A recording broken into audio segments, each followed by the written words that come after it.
Praise the Lord po sa inyong lahat, mga kapatid. Ang pinakamataas na pagpupuri at pagluluwalhati ay para lang po sa pinakamamahal na Panginoong Hesus at ang taos-pusong pagbati at dobleng paggalang sa ating minamahal at iginagalang na mahal na Pastor Evangelist Weldy E. Almeda at sa hindi natin malilimutang turo at aral ng ating magulang sa mahal na Panginoon, ang ating Mama Dear na beloved Assistant Pastor Lina C. Almeda at sa kanila pong mga anak at mga apo at sa inyo pong lahat mga kapatid. Andito po ako lubos na nagpapasalamat sa ating dakilang mahal na Panginoong Hesus at kami po ay ginabayan makarating sa banal na gawaing ito sa dako ng San Pascual, Batangas po. Ipatutotoo ko po ang buhay na nangyari po sa amin noong taong 1984 po na krusada po ng Luneta noon na halos mag-isang buwan po na umuulan noon.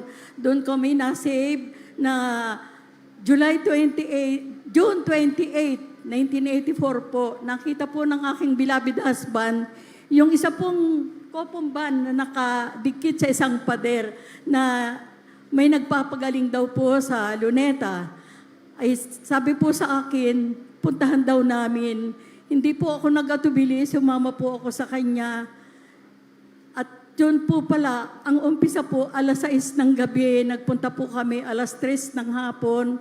Sa sobra pong inip namin, parang kaming uuwi na. Pero sabi po ng ibang mga tao doon, ako mamaya pong gabi, hintayin na lang ninyo ang umpisa. Sabi po gano'n ng mga tao doon. Hindi po naman kami nag-atubili at kami po ay nakapaghintay din hanggang sa matapos ang gawaing yon.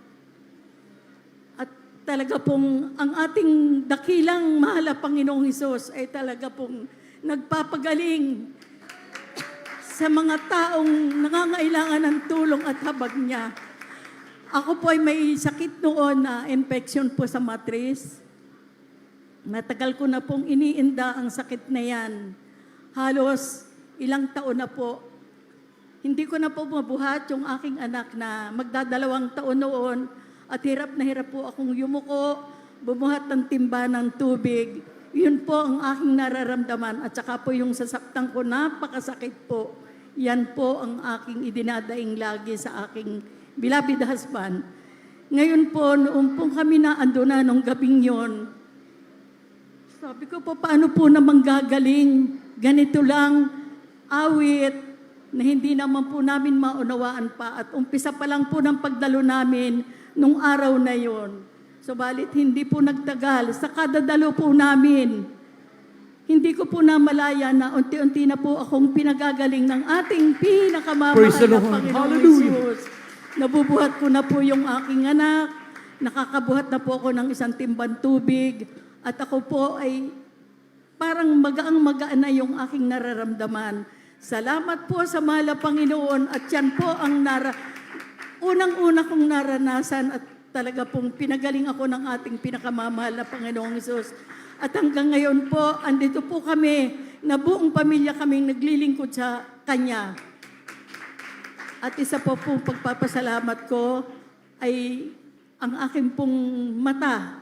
So siguro po sa edad ko ng 80, talaga po siguro sabi ng doktor, dala na daw ng katandaan ko yung panlalabo ng mata. Sabi gano'n sa akin.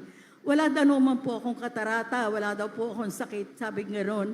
Pero bakit po malabo, nagluluha at saka masakit po yung mata ko, sabi kong gano'n. Sabi, Nay, pahinga ka lang, sabing gano'n. Isa pa, siguro nagse-cellphone ka. Ako po napatawa na lang, sabi kong gano'n. Simula po noon, parang iniiwasan ko na nga lagi ang magbabad sa cellphone. At ngayon po, unti-unti akong pinagagaling ng ating pinakamamahal na Panginoong Hesus.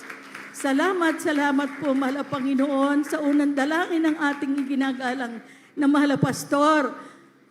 At isa pa po, pagpapasalamat ko na kahit po kung anong pagsubok ang dumadating sa buhay natin, huwag tayong bibitaw, huwag tayong mananawang manalangin. Praise the Lord. Salamat po. Hallelujah. Salamat po, hala Panginoon. Sa gabay mo sa amin, hala Panginoon. Hanggang dito na lang po at ang lahat ng pagpupuri, pagpapasalamat ay tanging sa ating pinakamamahal na Panginoong Sus po lamang.